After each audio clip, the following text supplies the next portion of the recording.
Hey out there, after a long hiatus, we are back for another sacred conversation, this time with Finn Darby-Hudgens, who works with Connecticut Fair Housing. I'll say a little bit more about Finn in just a second, but first I want to say that I hope that all of you out there are doing well, or as well as you can be. It's been a few months since the last time we did one of these. And it feels like the ground is continually shifting beneath our feet. When we began this series back in March, we were all of us in lockdown. And I wanted to host these conversations as a means of exploring what sorts of resources were available to help us all get through this crisis called COVID. But I also wanted to use it to help extend our imaginations beyond the borders of our own community and our own immediate needs, thinking about issues of housing and healthcare, issues of race and culture, and how some of our friends abroad, internationally, are handling this crisis. In the meantime, summer came, the streets exploded, lockdown was lifted, and schools reopened. And so by now, we're all of us in a variety of different positions, some of us still more or less isolated, some of us resuming some aspects of our usual existence, some of us newly back to work, some of us out of work, and some of us struggling to keep up with the schedules entailed by school, for example. But COVID remains the common feature of our existence right now. I think we're all of us still learning how to negotiate around it as best we can, and it still is dominating our lives, as it will for some time to come. It's also true that it continues to have uneven effects on all of our lives. Those of us with greater class and race privileges have been sheltered from the worst effects of this crisis, while those of us with less privilege around class and race have been rendered incredibly vulnerable by the pandemic. Which brings me to the topic of this particular conversation and to our guest for today. I was recently on a Zoom call which addressed the looming eviction crisis and how that may affect residents of Connecticut. And that's where I encountered Finn. She works for CT Fair Housing, and she dropped a lot of really powerful information about housing in our state and how the pandemic is affecting housing. I wanted all of you to be able to hear more about what's happening out there with regard to housing. And so I reached out to Finn to see if she might be willing to join us for a conversation. And I am really, really grateful that she said yes. And so Finn, thank you for being with us today. And thank you for all of the good work that you're doing out there. I guess I'd like to start with two questions. The first of which is, I want to hear a little bit about your story and how you came to be doing the work that you are doing. So I don't know, tell us about, what brought you to the place that you are right now?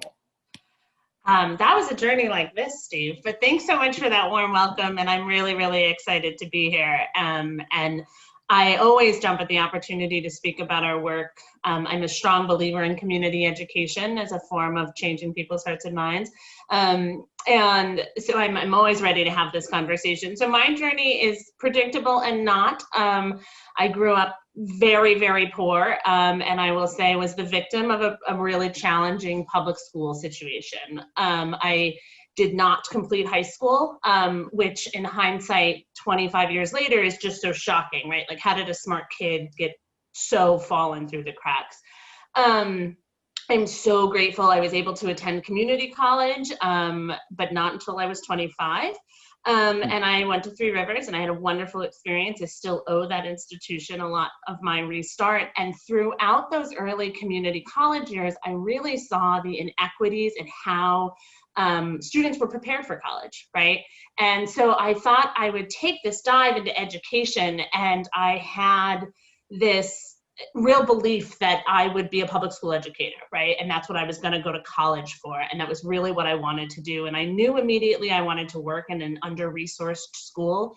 And that was really my driving passion. I left Trinity, or I left Three Rivers, and I went to Trinity College. And I started to get really into research at Trinity, and public policy research at Trinity, which, and my years at Trinity remain my most privileged years ever. So, but I started to get really into policy research, and I immediately kind of clung to this idea that we can only do so much with education if we don't fix housing, right? Because we live in a state and in a country where your educational trajectory is determined by your zip code. And I immediately saw it, like it just immediately kind of clung to that idea that until we figured out how to both integrate housing and deconcentrate poverty, we would never fix our educational problems. That really disparate educational opportunities for poor Black and Latinx children, right? And especially in Connecticut, we see that. So my senior year of college, I very, very foolishly took on an independent research project that investigated residential zoning as a barrier to affordable housing. And so I read and coded all 174 municipal zoning ordinances. Yeah, and I measured them against schooling performance, right? So the most exclusionary zoning ordinances had the highest performing schools. And I came, and so that was really my case, my proof, right? Here we go. Here is discriminatory policy that affects education, right? And I proved it. Yay, so now go fix it, right? So that research was done in partnership with the Connecticut Fair Housing Center. I was their community intern. And so I worked there for a little bit. I then left the Connecticut Fair Housing Center, and I returned to higher ed, which was really, really fun and really, really awesome. And I was back in education space again. And about 5 years after that, the Fair Housing Center had again an opening for me, and I was really ready to dive back into housing as an issue. I was seeing it in my work with students, again, continuing to become underprepared for schooling and higher ed. And so I returned to the Fair Housing Center in 2017. And last year, I became their director of operations. Around the same time, I completed my master's. So I earned a master's in public administration from UConn. And again, education is the trajectory, right? So. Yeah. Man, you've been on a journey. I mean, there's so much to unpack in what you just offered. I don't know. Maybe the first place to land after all of that is to just, I don't know, sing the praises of our community colleges, which are too often unsung, it seems to me, and just the service that they provide in our various communities. And it seems like it was transformative for you. Absolutely transformative. Yeah, access to Three Rivers Community College, essentially free education, right? And open access and an opportunity to use education in the way that children who are wealthy are able to access much easier, was tremendously transformative in my life. And I think that it actually ties really nicely in, Steve, into our kind of conversation about housing and the inequities of that, is that, ultimately I needed to access very inexpensive and free education because I didn't have the equity of a home, right, to send me to college, right? And I didn't have that, built-in learned knowledge of, or built-in learned acceptance of, oh, my parents have a college fund for me, right? And so that access to affordable education, transformed my life, and not just mine, but my family's, right? We are now homeowners, right? My children have a different trajectory, right? So that's a really transformative thing. And it really starts for children who have privilege. Oftentimes their ability to either maintain the same class of their parents or rise above it is based in the wealth their parents have been able to grow, and most of Americans' wealth is in their homes. Yeah. All right, I want to get into CT Fair Housing and what you all do as an organization, but before we go there, can you was there a moment or a teacher, or what was it that helped you to put all those pieces together? Did it come together in a singular moment, a singular class? I mean, where all of a sudden you were like, aha, this is the key. It's housing, it's zip codes. I mean, where did that insight emerge? So Steve, it's actually, I can kind of pin it down to about a 6-week time frame. I was in my junior year at Trinity. It was spring semester junior year. And I had only entered as a junior, right? So I'd only been there about a semester. And I was taking 3 classes simultaneously. I was taking race class and privilege, which is a sociology class. And we just read, we read an ethnography about how poor children and children who have access to fewer enrichment activities hear less language. So they have the ability to read less, and they have the ability, or they have less vocab, right, to communicate with. And we saw that, and the ethnography followed, you know, a very, very wealthy white family and then a very lower income family of color. And the vocabulary words by age 3, you know, it was 5,000 words were different, right? And it was just in the language of the home, and the language of the home was reduced because parents have to work, right? And so we read this ethnography, and then I was taking an education class that dived into the Sheffy O'Neill case, which was the school desegregation case that took place in Hartford, where a set of 20 families headed by Elizabeth Horton Sheff sued the governor for school segregation in the greater Hartford area. The case was litigated. What are we talking about? What years are we talking here? I think the case was filed in the late 80s, but it was like 13 years of litigation. So yeah, maybe 87, maybe 86. It was founders of the Connecticut Fair Housing Center who brought the case against the governor. And interestingly enough, the day before the case went to, my understanding of the history is the day before the case, the complaint was filed, all the fair housing claims were stripped from it because they were too hard to do. And so it just became an education case.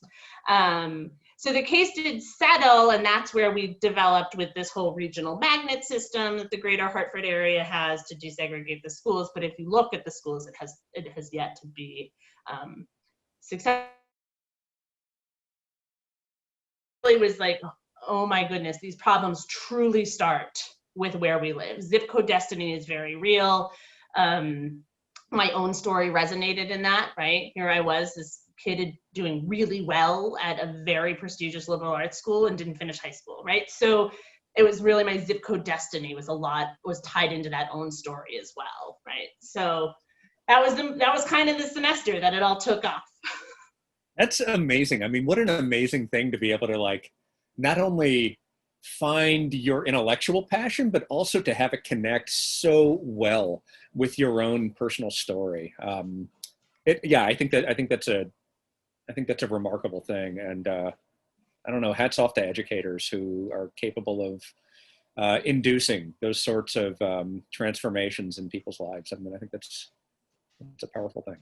Yeah. Yeah. Indeed. All right. So tell us a little bit about CT Fair Housing. Like, what is the organization? What's the scope of the work? And how did it come to be? Sure. So our mission kind of tells it all, and it's one I like to repeat. The mission of the Connecticut Fair Housing Center is to ensure equal access to the housing of your choice free from discrimination. Okay. Okay. And so what that means very, very simply is we do this in 5 now, very distinct ways. So the first thing we do that I call our traditional work is we represent individuals who have faced housing discrimination, right? So they call the Fair Housing Center with a complaint of discrimination. That complaint is investigated, and our attorneys on staff represent them. Okay. So that's I really refer to that as our traditional work. We have about 1,500 complaints a year. And this year we've recovered almost $500,000 in damages to victims of discrimination, which is really, really excellent. And our most common form of discrimination that's reported is discrimination against individuals with disabilities. I won't rent to you because your oxygen tank might cause a fire. I won't rent to you because your autistic son might mess up my apartment. I won't rent to you because I am worried that you can't live independently. Right. So those are very, very common forms of discrimination. The other form of discrimination that we see quite a bit is what we call source of income discrimination. And so if an individual is using a subsidy to pay their rent, so typically known as a Section 8 voucher, but there's several of them. And with that investigation services, we do fair housing testing. So we have a whole testing unit where we have testing coordinators who will test housing providers to see if they have discriminatory practices in place. And so that's really our traditional fair housing work. That traditional work leads to our systemic casework. So we currently have litigation against a tenant screening company that denied access to a unit based on a criminal background. And the tenant that they denied access to was actually quadriplegic at the time of trying to access the unit. So his criminal history, even though it was a misdemeanor, really truthfully didn't affect his tenancy anymore, right? Yeah. So our smaller casework often will affect our systemic casework, and that's sort of our big case in the office now. The other side of our real legal division is we do foreclosure prevention. So our foreclosure unit was built in 2008 in response to the foreclosure crisis. So Black and Latinx homeowners disparately were impacted by the foreclosure crisis, and more often, and even still, more often enter predatory or unfavorable lending agreements when they have to own their homes. And then their homes typically have less equity as a result of the predatory lending products. So when they need to find economic recovery, they are unable to do so at the rate that white homeowners are. Also, what happened in 2000 and in the years leading up to 2008 is Black and Latinx communities, specifically communities with limited English proficiency, were targeted for predatory lending products. And so they really were much greater impacted by the foreclosure crisis. So that unit was built in 2008. It has stayed busy. I was just speaking with my executive director, kind of trying to do some forecasting, and she believes it was about an 11-year recovery with our foreclosure side, and that they stayed very, very busy for over a decade post that crash. And we expect the pandemic recovery for foreclosures to be similar. So that's really stunning, actually. Yeah. So it took 11 years, and immediately upon, recovery of that. Right. The pandemic hits. Right. So in a third area, and this is brand new for us, this is our action against pandemic recovery, is we have opened up an eviction intervention unit. We have hired 2 new staff members. It is new, so we are building the plane as we are flying it, literally. We have hired a staff attorney who will do eviction defense work, and we've also hired a community organizer. We anticipate the eviction crisis, the looming eviction crisis, and the one that has actually started. So we can talk more about that, Steve, if you'd like to. Yeah, I want to get into that. And so we believe that there's going to have to be really a big systemic work to respond to it. And so that was really our need to hire a community organizer. Maybe they even serve as kind of a tenant organizer. And really the other reason of that is our staff came together and felt pretty strongly that the legal process in general can be pretty depowering for defendants, right? And taking a community action approach, which is newer for us, we hope to be able to give back agency to the constituencies that we serve, right? So that was one of the models that we're kind of using. In addition to, we think there's going to be, 50,000 evictions, and there isn't even enough attorneys in this state to handle that kind of volume for defendants. So, and then again, back to sort of the traditional work, the other two big things we do is we do education and outreach, things like this. And we do a lot of trainings to tenants to avoid housing discrimination, right? And tips and strategies for navigating a private rental market. And then we do foreclosure clinics, right? So we assist homeowners who are in some part of the foreclosure crisis or foreclosure with sort of navigating that process. And then the last thing we do is we do a fair amount of legislative advocacy, right? So we do, session is a busy time for us, begins in January this year and it's a long one. We do a lot of affirmative legislative work, and then a lot of defensive legislative work, right? So literally defending the legislation that could either increase access to fair housing for our constituencies or further deny access to fair housing for our constituencies. So we are busy. We are a staff of 16, and we have been nonstop. Yep. No, yeah, as you're describing the scope of your work, I mean, yeah, that's a crazy amount of stuff to be dealing with. And, you know, 16 folks, I mean, that goes a long way, but man, across a whole state. Yeah, so anyway, I admire the, just the breadth of your vision as an organization. But let me ask this. So bracketing COVID for just a little bit, what are the housing trends that you see in Connecticut? Who owns their homes? Who rents their homes or apartments? And how does race affect that? Right. So Steve, Connecticut is unfortunately one of the most segregated states in the country. And the Bridgeport MSA area is in the 5th highest segregated metropolitan area when comparing just Black-white segregation. Only people of color in Connecticut, only 64% of people of color in Connecticut live in only 8% of the land. Okay. So that, just to give you like a real look at that segregation in Connecticut, it is where we typically see people of color are concentrated into urban cores, and white people live in suburban and rural spaces. That is how you can map it. We have, and that is definitely where it is. People in Connecticut who own their homes are majority white.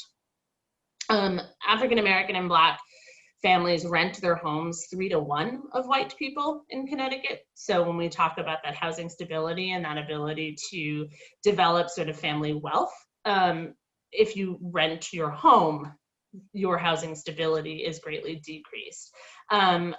Latinx families rent their homes 2 to 1 of white families.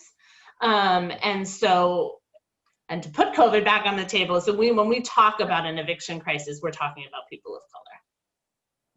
Right.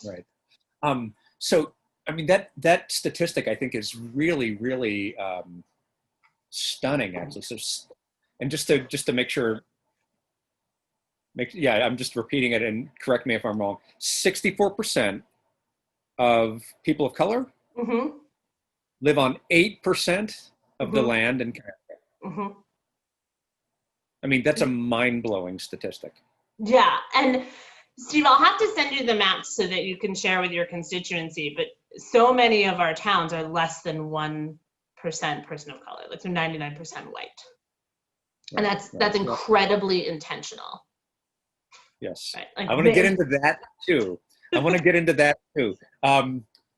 Because, you know, I'm talking to you right now from one of those towns, which is 99% white. In fact, that's one of the reasons why I wanted to have this conversation, to actually address that particular issue. So indeed, housing in the state of Connecticut, if you are Black, if you are Latinx, housing is almost certainly a more precarious issue. Not universally, but almost certainly. Yeah, simply by your tenancy, right? So even if you take just your general housing stability, right? So if for some reason you or I as homeowners, I'm assuming you're a homeowner, Steve, can't pay our mortgage 1 month, right? Like, let's say we have major medical costs or excessive daycare bills, or maybe we just mismanaged, right? And we can't pay our mortgage, and that first of the month comes around and you can't pay your mortgage. You, in fact, with your lender, have 15 days before they even do anything, right? So you can pay that mortgage all the way up until the 15th without penalty, right? Then all you actually have for the next 15 days is probably a late fee, right? So if you get that mortgage in by the 30th of the month, right, all you probably have is a late fee or a percentage of what your payment should have been, right, or something along those lines. Now, it is not until you hit day 31 that you become in any sort of risk of entering foreclosure or default, right? And if you think that day is going to come, you can call your mortgage company and say, I can't pay my bill this month. What can I do? And they will have options for you, right? They will suggest things like forbearance, right? Or we can, a redoing of the terms of your mortgage, right? But you can call them. It's a lifeline, right? If you are a tenant in Connecticut, your rent is due on the 1st. If it is not paid by the 10th, your landlord can start the process of evicting you. Wow. Just like that. Just like that. There is no safety net and there is no security. So if you come across a large medical bill, right, they happen, life happens, then your housing stability is so greatly reduced, and the difference between owning your home and renting your home. That being said, and I sometimes waver, I sometimes struggle with this idea that home ownership is right for everybody and right for every situation, and also that home ownership is the answer here, because I'm not sure it is. Always, right? I think it's a part of the solution. Tenants in Connecticut could also benefit from stronger tenant protections, right? Because you're always going to have a renting population. The other thing that tenants in Connecticut and families who are going to rent their homes desperately need is more affordable housing. We have an absolute affordable housing crisis. If you speak to my colleagues, I mean, they'll say things like, we won't be able to build our way out of this, right? The crisis is so profound that we won't be able to build our way out of this. And so some of it is really the preservation of existing affordable housing, which needs to be a part of the solution. But then where we built affordable housing, right? State and federally sponsored affordable housing projects are typically built in urban cores, right? Where we have concentrated poverty, right? So we don't. Given that 8% of the land, right? Yeah. Yeah. So they're over there, far away, right? And so, we desperately as a state need more affordable housing. We desperately need to protect against gentrification of what could be really solid, good land or good development opportunities. And we need to preserve our existing affordable housing stock. And then we also need to reduce the barriers to renting in areas outside of outside of urban cores, right? We see a tremendous amount of barriers for our tenants, for our clients, when they try to rent outside of cities. So those reductions as well are a big part of this, right? Like a big part of that conversation and a big part of that solution. But the lack of affordable housing and the lack of housing not built on 2 acres of land in McMansions was a decision, right? Like that was a decision. Decisions were made, right? And they've been being made for 100 years. Connecticut is built on discriminatory housing policies. So, okay, so let's go there. Let's talk about how it came to be that way. How did we get to this geographical arrangement where 64% of the people of color live on 8% of the land in the state of Connecticut? How did that fact come to be? So I'm gonna try to condense this into just a few minutes, Steve, but there's a lot of different actions that got there. So most of the Northeast, as we know, came to development through the Industrial Revolution. So we're talking like 1900s to 1920s, right? That's when you really saw a large uptick in housing development, especially in the Northeast. And most of that development was driven by industry. So factories built housing. It was not a public investment at all. But factories typically only built housing for their white workers. However, they recruited workers from Puerto Rico. but they were not allowed to live in the safe, affordable, stable housing near their jobs. So they And when were. we're talking about factories, we're talking about, in Bridgeport, in Hartford, in New Haven, in Waterbury. Yeah, Norwich. London, Norwich, okay. New London. Yeah, I mean, all of Urban these. centers. Yeah, small and big urban centers, right? So Hartford to Norwich, right? So you're really seeing the housing was developed by industry, right? Yeah. But housing was only developed by industry for white workers, right? Gotcha. And so people of color who were working, if they were not earning money in agriculture, which is how many of them did, and they lived more rurally, were beginning kind of the height of Northeastern development, were segregated into very, very small areas. The term ghetto is how that originated, right? And so they were segregated into these very, very small areas that had no investment, right? So because housing was built by factories, the investment came from industry, but industry didn't invest in the housing for people of color. Yes. So as white workers were able to gain wealth, right? Not attracted to agriculture, so their wealth was no longer attached to agricultural development. They started to see land as a different form of value, and they also started to be able to live farther from where they worked because public subsidies were building transit, right? So we now have rail, right? And we now have and so suburban development really kind of took off, and not even suburban development the way we know it today, but suburban development just outside of your urban cores, right? Yeah. Just as far as the rail went, started to really take off kind of in the 1920s. And you did actually see an access to homeownership, small access to homeownership by a limited amount of people of color kind of during that period of time. But mostly it was white people, and mostly it was white people who had benefited from years of stable housing close to their jobs, right? Provided by their employer. We still don't have what we know as a traditional mortgage, right? So to buy a home, you typically needed 50% down. And then the Great Depression hits. And the federal government says, my goodness, we need to save all of this new development, all of these brand new mortgages, all of these things held by the banks from foreclosure. And so they develop a federal housing administration. And the Federal Housing Administration is going to get into the lending game for the first time ever.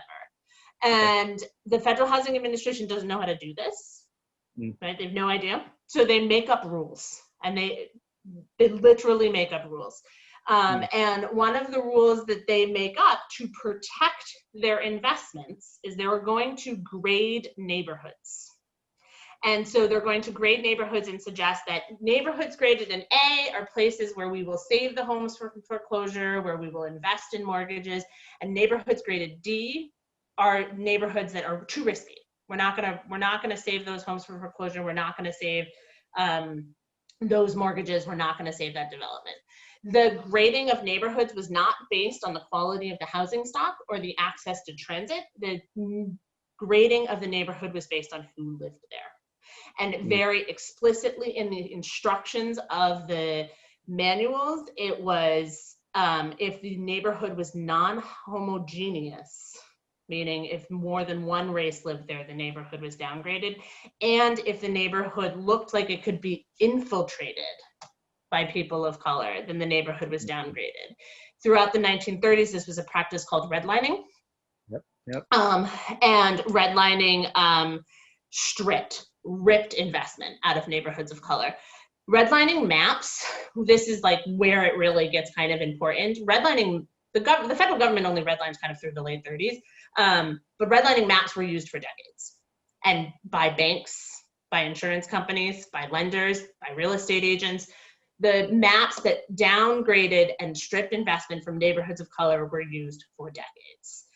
By different private actors in the housing market. If you align now current eviction maps that predict eviction hotspots with 1930s redlining maps, they're the same. The neighborhoods that were redlined in the 30s are now eviction hotspots. They have never recovered. They were also the hotspots of the 2008 foreclosure crisis. And they were also hotspots of like the 1980s market crashes, right? So those neighborhoods have never recovered. And we're seeing similar today, right? So there was a giant disaster known as the Great Depression and federal housing policy invested in homeownership for white people and invested in white spaces and disinvested in spaces and communities of color, not unlike our COVID-19 response, right? So, so the practice of that investment into white places took forth through the 1940s and the 1950s. We really saw this in Connecticut, and I'm sure you could identify neighborhoods where all of the houses look the same and they're all that cape or split level model. All of that development was heavily subsidized by federal and state governments, sometimes just even in the form of building infrastructure, right? So you build highways to the suburbs, now we can put houses there, right? So, and here we really start to see, you know, with the creation of the GI Bill, kind of post-World War II, we see the creation of the 30-year mortgage, kind of what we know it to be today. That 5% down, that 30-year mortgage, homeownership became accessible to low and moderate income families. It was as inexpensive, if not more inexpensive, than renting. Lending opportunities were not available to people of color. Banks would not lend to Black and Latinx lenders. The GI Bill did not cover Black and Latinx soldiers. And through other forms of intimidation, such as like blockbusting and real estate steering, throughout the 1940s, 50s, 60s, I'd argue into today, Black and Latinx families were denied access to suburban homeownership wealth. So throughout the 60s and the 70s and the 80s, as development became harder and harder, those homes in the suburbs increased in value, right? Tremendously. I mean, the houses, I have a slide in one of my presentations of a house in Waterford, Connecticut that was built in 1954, sold to the family for $32,000, is now worth $290 today. So in 60 years, that house increased in value $230,000, right? So we see a tremendous amount of discriminatory housing practices throughout the development of the suburbs. And at the same time, the subsidization of the development of the suburbs included highway development and urban renewal, which knocked down, absolutely leveled Black and African American and Latinx communities, right? So I think given your constituency, 95 in our area was probably more rural. But if you look at sort of the outer loops of 95 around New Haven, they were Latinx neighborhoods. They were just leveled. Throughout the 60s and 70s and 80s, you saw urban renewal projects that, again, just leveled communities of color. And the housing stock was never replaced. So the urban renewal project in New London, for example, if you're familiar with it, you know Governor Winthrop Boulevard, it's that big wide boulevard that has the Holiday Inn and then all the parking garages. That was a neighborhood. So of 10 streets, right, that were predominantly people of color, and the housing was never replaced. So they ripped down their housing and they never replaced it. So you're continuing to deny access to housing opportunities outside of urban cores for people of color, yet you're also then squishing them into smaller and smaller, tighter spaces through development. And we saw that practice. Really, we continue actually to see that practice. That's something that's still done today, and you can see it in development in the state.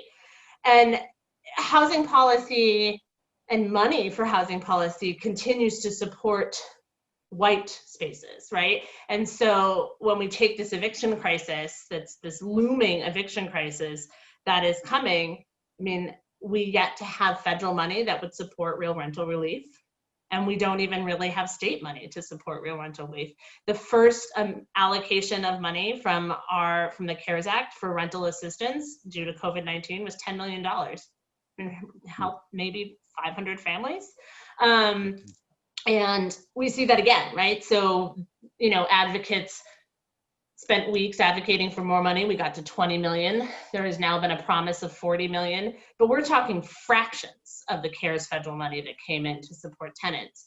And so, and in a state where tenants are majority people of color, that is perpetuating discriminatory housing policy, right? It is not an anti-racist approach to recovery.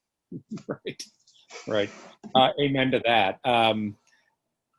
Real quickly, as you were talking about just the flattening of homes, I don't know I don't know if you've paid attention to New Haven at all, but last time I was at the train station in New Haven, there used to be housing right across the street from the train station that all of a sudden is gone, just disappeared.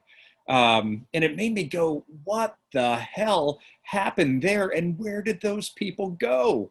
To my knowledge, I don't see any other kind of major housing being built there, but they No. just leveled So them. the work I have done with displaced families continues to be some of the hardest and most heart-wrenching work I have ever done. So a lot of the larger multi-unit structures that are coming down, and they're coming down across Connecticut, truly needed to, right? The infrastructure is terrible. There's probably tons of fire hazards. There's, infestations, like there's electrical problems. Like the housing stock, and specifically affordable multifamily housing stock, hasn't been preserved, right? And so, close to home in New London, the Crystal Ave public housing project was emptied in, the last family, I believe, moved in June 2018. But 128 households were displaced from their homes. Yeah.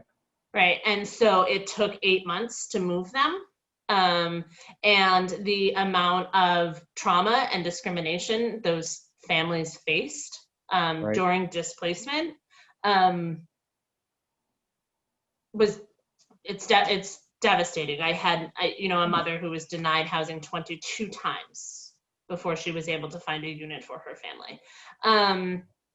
And that housing has not and will not be replaced.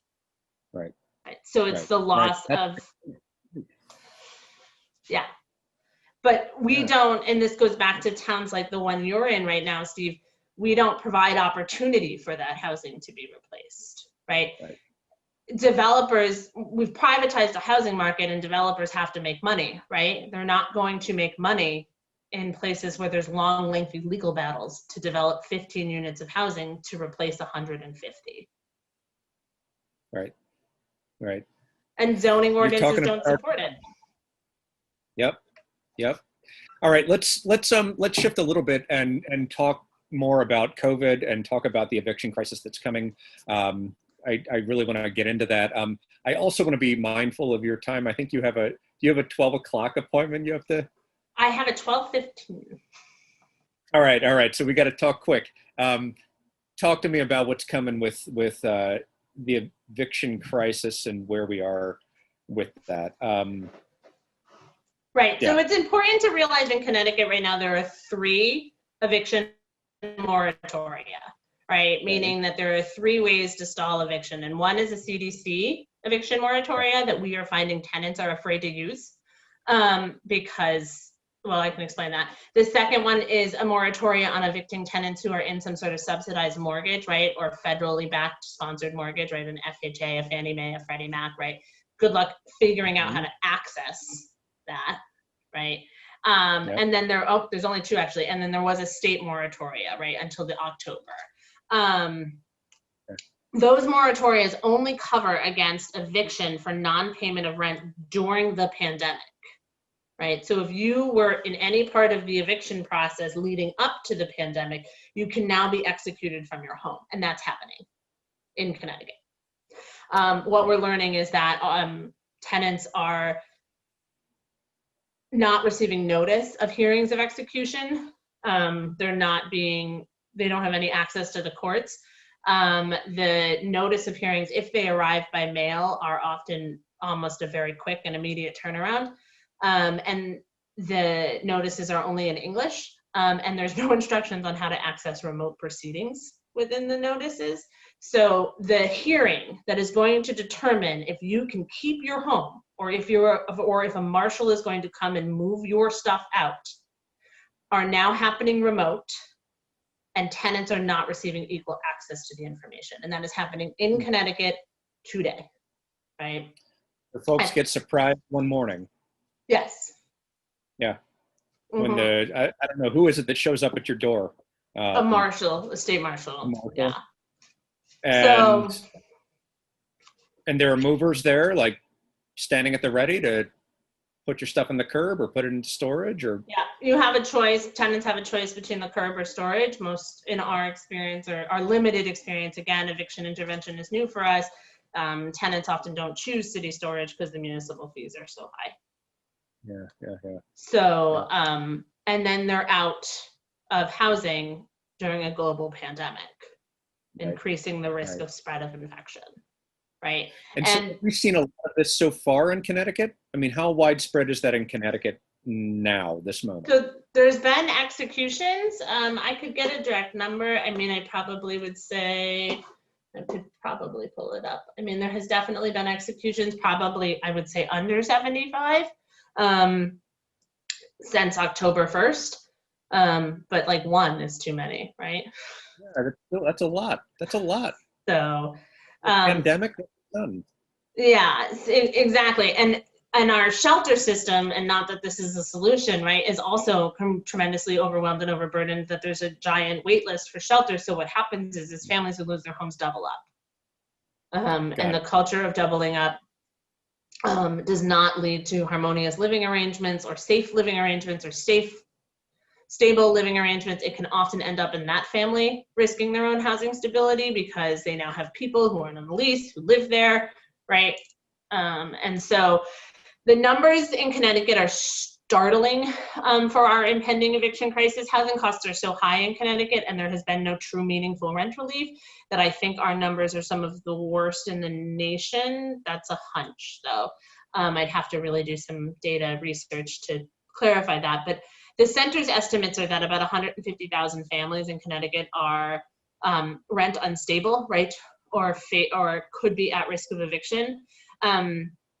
The Census Pulse survey data, which is really an interesting data pull, they're beginning in the pandemic, reports that at least 11% of households believe that they are going to lose their home to eviction in the next 2 months. The other kind of interesting or really sad and scary data point in there is that 20% of Black and Latinx or Hispanic is how the census identifies that race, but don't have any confidence in their ability to pay next month's rent. Yeah, 20%. Huh? Yeah, and so furthermore, right, is as this crisis prolongs, the rental arrearages grow, right? So it used to be that in the 20,000 or so evictions that happened a year in Connecticut, and there was about 20,000 evictions a year. I mean, make no mistake, we were in an eviction crisis prior to this mess.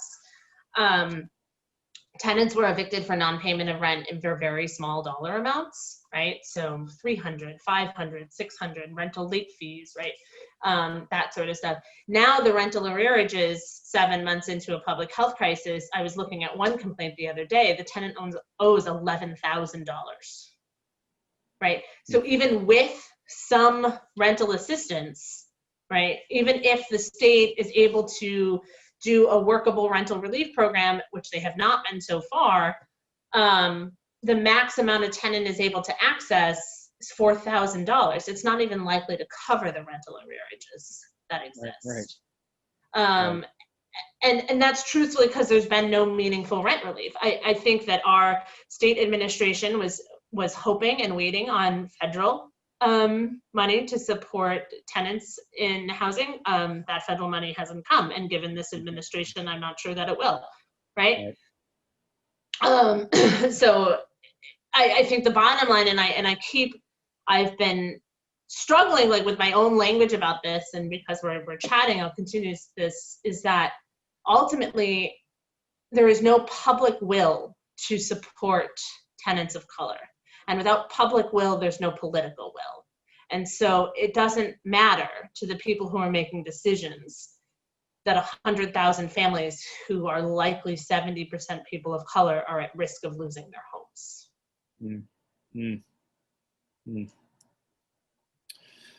Yeah, that's a hard number and fact to absorb. I guess that it leads to my next question, which is what is to be done if there's no action on the federal level, And if no action on the federal level implies no or very little action on the state level, what in the world is to be done? So Steve, I am a believer in that legislators do the work of their constituents. Mm-hmm. If they want, and they want to be reelected, and so they will do the work of their constituents. Step number one for every single resident of Connecticut is to call their legislatures and to call them again and again and again and again. I was listening to a lobbying panel yesterday that said that they don't read email, that the email backlog these days is so bad that they can't even get to it. And so you call as their constituencies and tell them you care about rent relief, right? And tell them that you are worried about tenants losing their homes. I think that is, step one. I think you can also advocate to your own city councils who do have CDBG money, right? City Development Block Grant money that can be used for rental assistance, and city councils are able to allocate that funding in that way. I think that is another way. City council people want to be reelected, they will do the work of their constituents.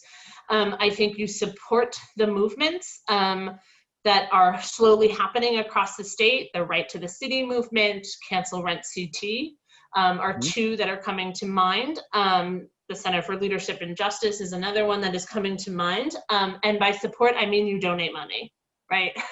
I'm really very clear in that. People who are on the ground doing this type of advocacy and protection of low and moderate income tenants need money to do their work. You donate money. I think that is a very, very easy thing to do to support the coalition building around this type of crisis, right? And then I think finally, it's towns like yours, Steve, that, and I was quoted in the paper saying it, so I can continue to say it, I struggled with, right? When they had Black Lives Matter protests, and they were the very first towns that denied access to housing in their communities, right? Right. I struggled.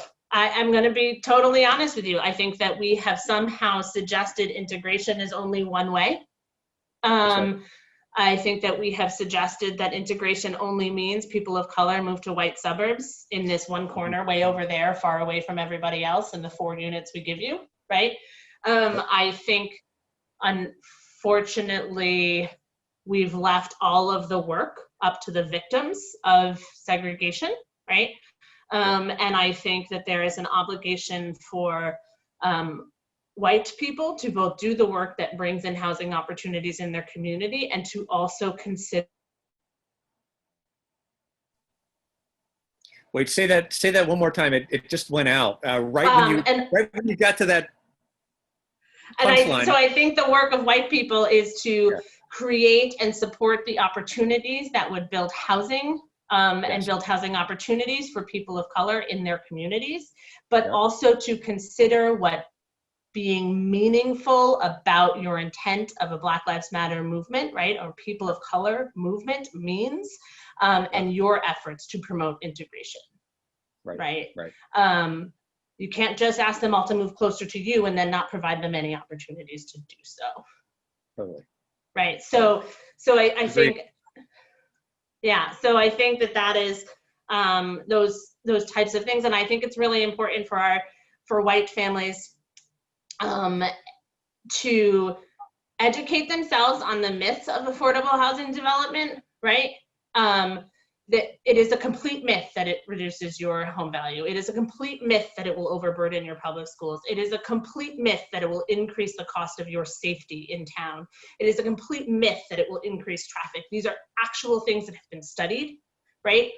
We know that they are myths. And in Connecticut's public schools, like most suburban towns, the enrollment is dropping, right? And so the schools are losing money. So they actually need students, right? And I think it's also really, really important that when white people cling on to those myths that affordable housing is a risk, is that they take the mindfulness to realize like 2 things.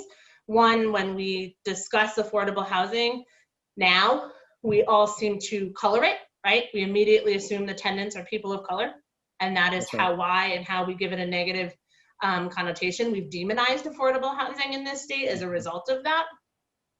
And then the second thing that I think is really important to do, and something we can all do, is for most white professionals, right, and for most white families, affordable housing is a part of their narrative.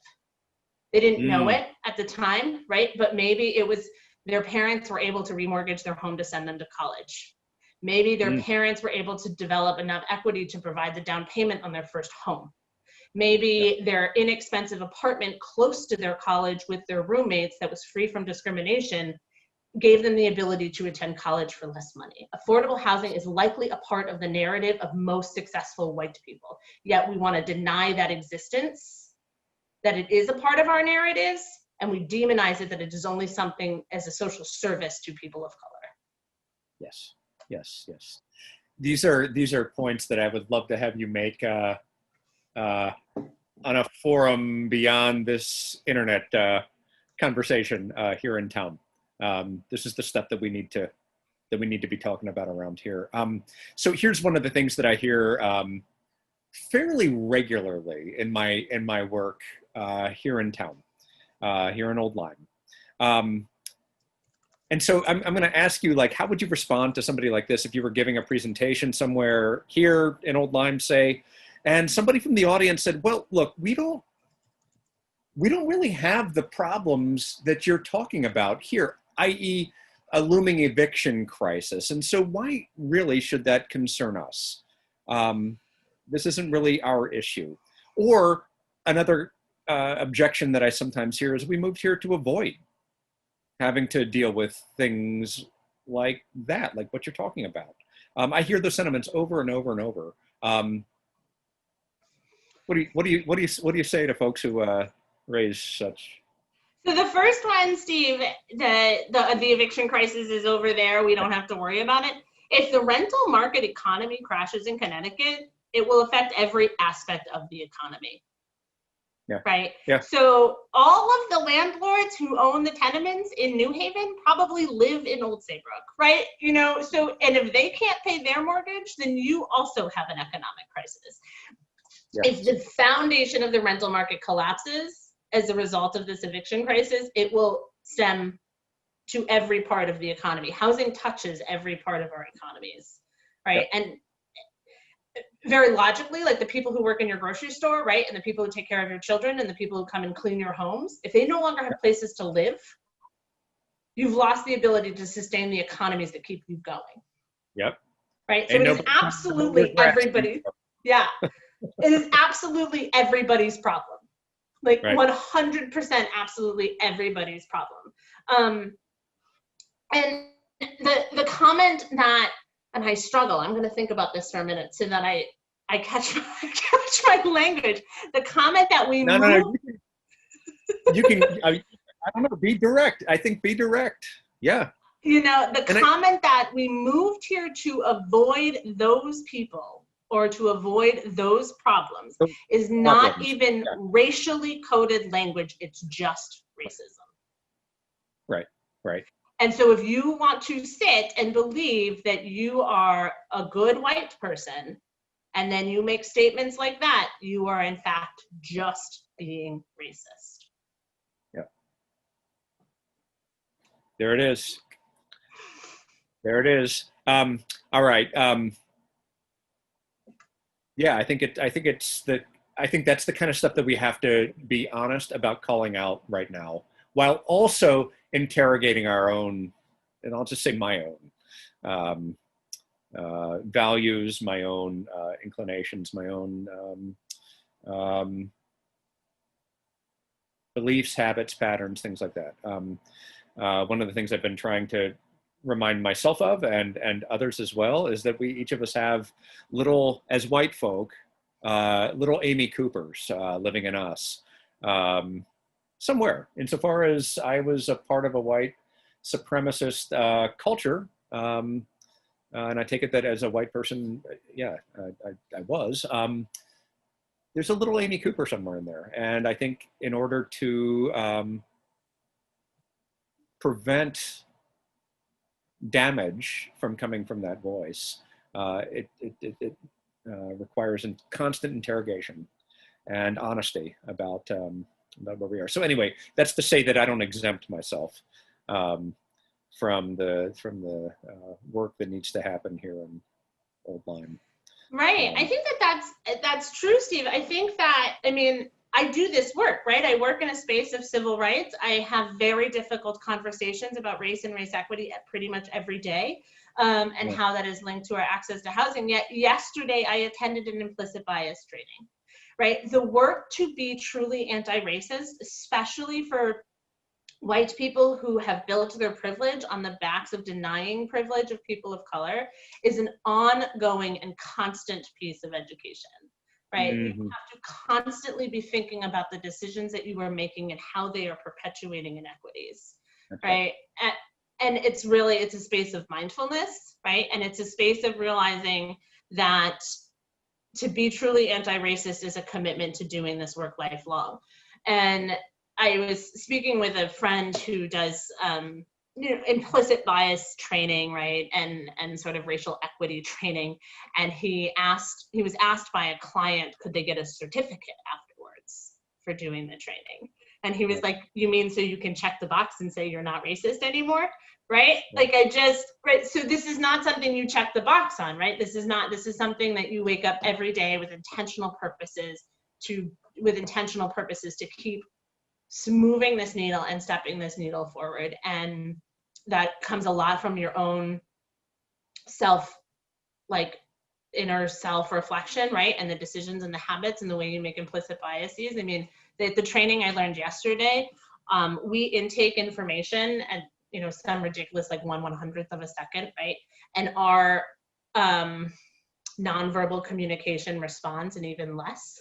So our own internal racism that as white people, I mean, we were raised in a racist culture and dominated by systemic racist forces, right? Mm-hmm. Our own nonverbal communication responds before our verbal communication does, right? And it's just another form of, microaggressions towards people of color. Yeah. So I think it's a commitment. All right, listen, I know this work. Totally. Yeah, totally. Which dovetails well with my understanding of what it is to be a person of faith, actually. And I know that's a totally different conversation, but it's never one and done. It is always a continual process of becoming. And so I think the rhetoric of doing anti-racist work actually, I think, fits very, very well with the rhetoric of what it is to be in process as a person of faith too. But that's a different topic entirely. I know we're coming up against your 12:15 appointment. And I guess I wanted to leave by just asking you to share maybe what gives you hope or keeps you going day by day, especially when you're dealing with some really, really painful, tragic, difficult circumstances. It sounds like day in and day out. What is it that keeps you motivated? What is it that keeps you inspired to keep on doing this work? Sure. So I will, I'll give a personal example and I'll give a professional example. My personal example is my husband and I very intentionally purchased our home in a Black neighborhood. It was a very, very intentional decision. And we believed very strongly in sort of living that what I promote, right, in our ability to promote integration.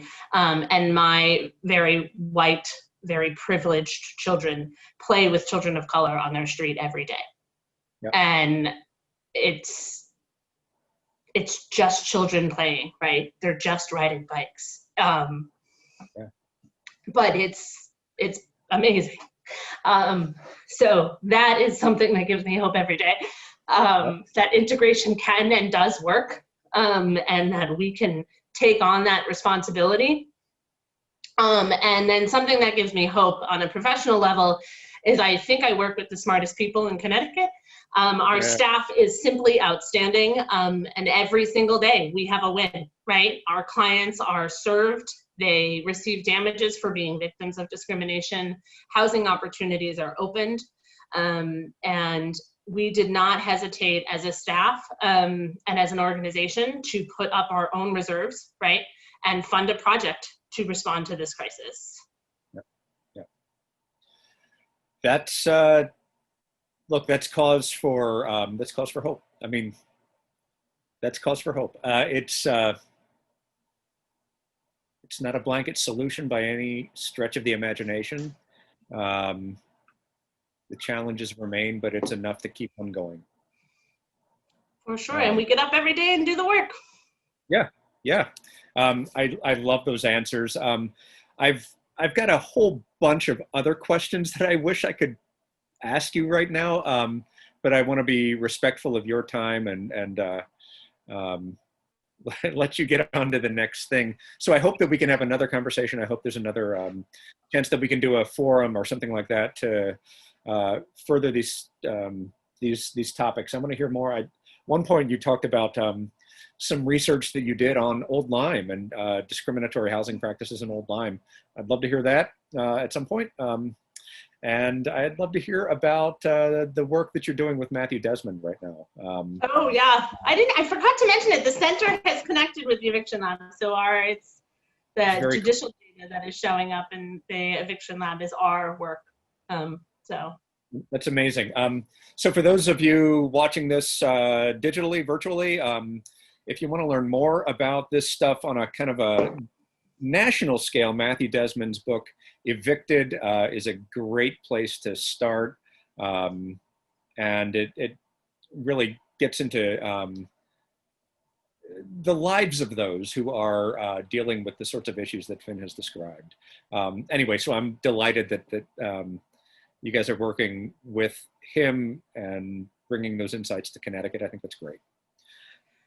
And Steve, I'm not doing my job if I don't make this plug. Our website is www.ctfairhousing.org. We accept PayPal donations right on our website. Good. Well done. Well done. All right. Well, listen, thank you for doing the work you do, for living this mission out in your own life, and for sharing your story and your work with our community. So know how much I appreciate it, and know how much we all appreciate it. And I hope that we can continue to be in collaboration. We would be happy to, Steve. I look forward to continuing this partnership, and thanks again for this opportunity. This was a good way to spend my morning. All right, good. Well, for me too. And I trust that that's true for everybody who tuned in to listen. So thanks, Finn. I sure appreciate it. Take care. Talk soon. Okay, talk to you soon. Bye. And for all of you out there who are still watching, that was a wonderful conversation, an enlightening conversation, in some ways a painful conversation. But I hope that it informed you a little bit about what's going on around us right now. And I hope that all of you are doing okay out there. With whatever you're going through, this is affecting all of us in really, really different ways. So love to all of you out there, and know that love goes out to you. All right. I love you. Take care, and I'll see you soon. Bye.